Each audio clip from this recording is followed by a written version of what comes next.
My name is Tegan Yardley. I'm a 15-year-old wildlife activist from Stowe, Vermont.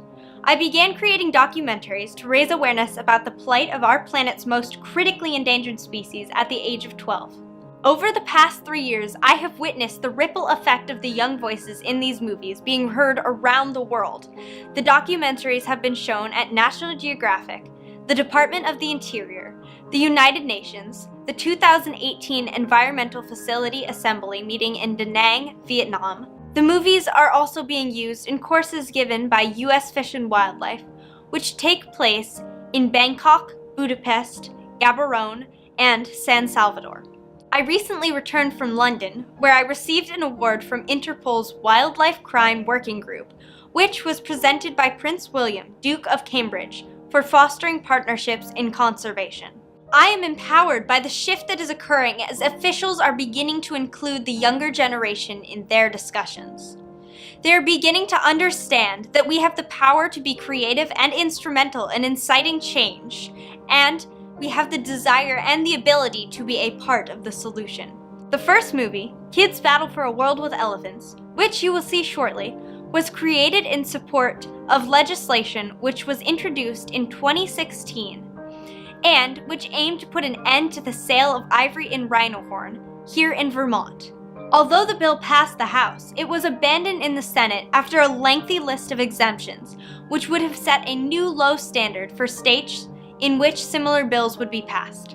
California, New York, New Jersey, and Washington had passed legislation banning the sale of ivory when this movie was created in 2016. In the time since then, close to 100,000 elephants have been killed, and Illinois, Hawaii, Nevada, New Hampshire, and Oregon have passed similar legislation.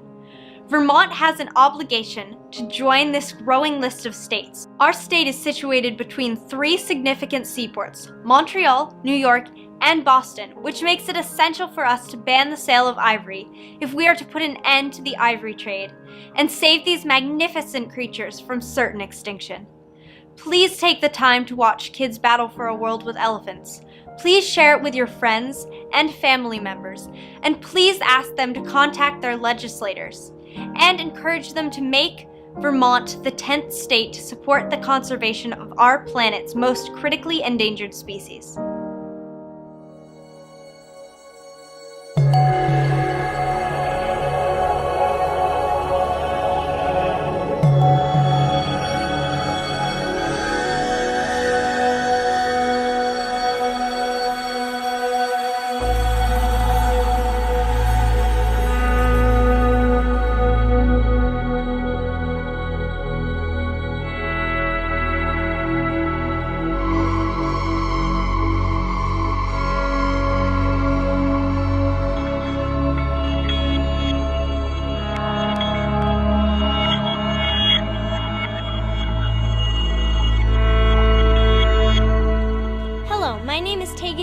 Over 35,000 elephants are killed a year.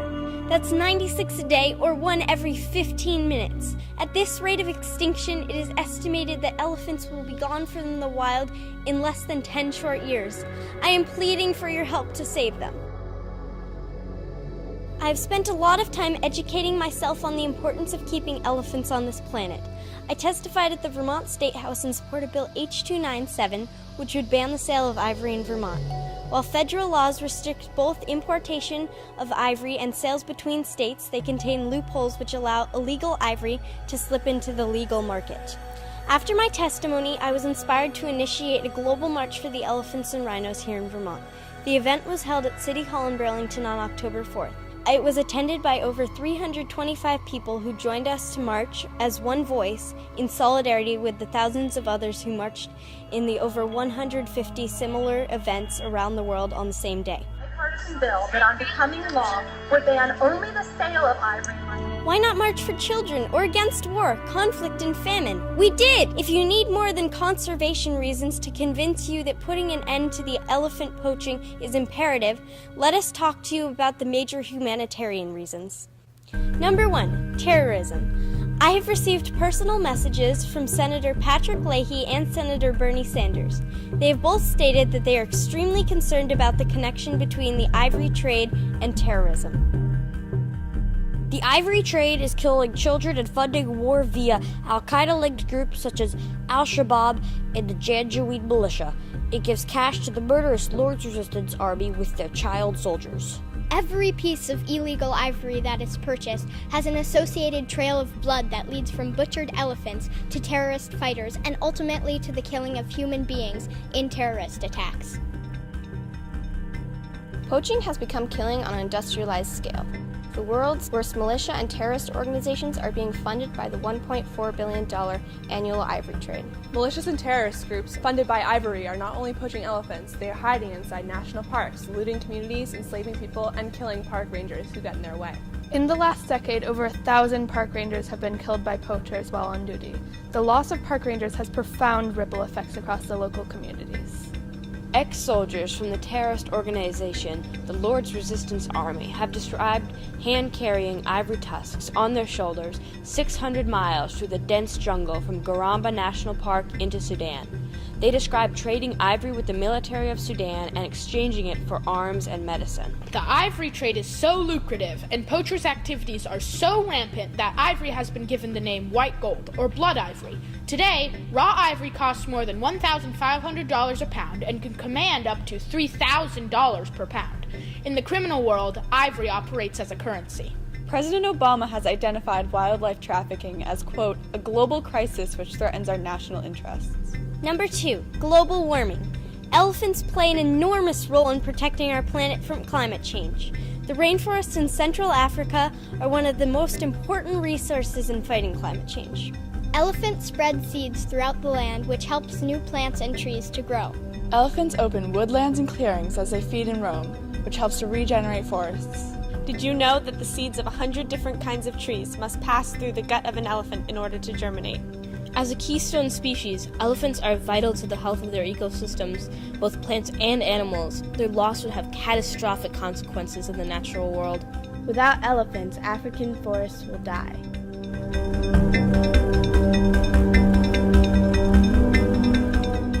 The following reason is closest to my heart. I hope that it speaks to yours as well.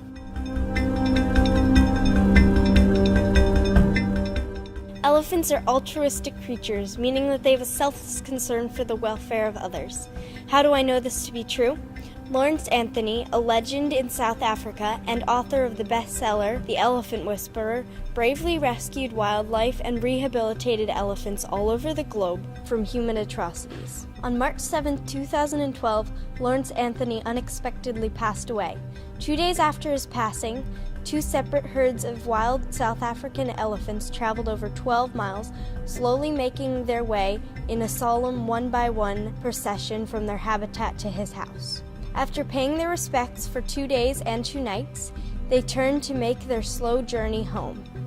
Even more astonishingly, they have returned every year on the anniversary of his death to share once again their grief over the loss of their beloved friend. How did these elephants know that Anthony had died? This offers evidence that a great deal of information beyond the senses lies out there and is accessible to all creatures that stop long enough to listen. Sadly, most humans don't. Elephants have a range of emotions comparable to our own: deep feelings, self-awareness, body language, communication skills, and matriarchal family structures that put many of us to shame in terms of love and loyalty. Elephants have long-term supportive bonds between family members. This is not just a species facing extinction, but massive individual suffering. Elephants now face armed militia with night vision glasses, helicopters, and AK-47s. And they know the score. Researchers have seen a change in behavior, with fear and panic rising as mothers, fathers, aunts, uncles, brothers, and sisters are hacked to bits. The United States is contributing to the poaching crisis by providing the second largest market in the world, after China. Recent studies have found that more than half of the ivory in the antique market in the United States is actually killed and sourced from recently killed elephants. In some places, the figure is as high as 90%.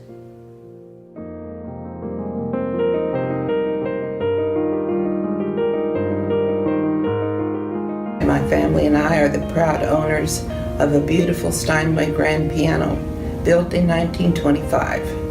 Of course, the keys were made from an equally beautiful elephant, And if I could wave a magic wand and bring that elephant back to life by replacing those keys, I would do so without hesitation. And in this sometimes splintering world, thinking humans must recognize these treasures and protect them. I would like to leave you with one final thought. If elephants have the ability to feel compassion for us, what does that say for us if we can't look out for them? In those fields of green, we wander through, oh so carelessly. So we glanced above at that open sky, and we were tickled by all that morning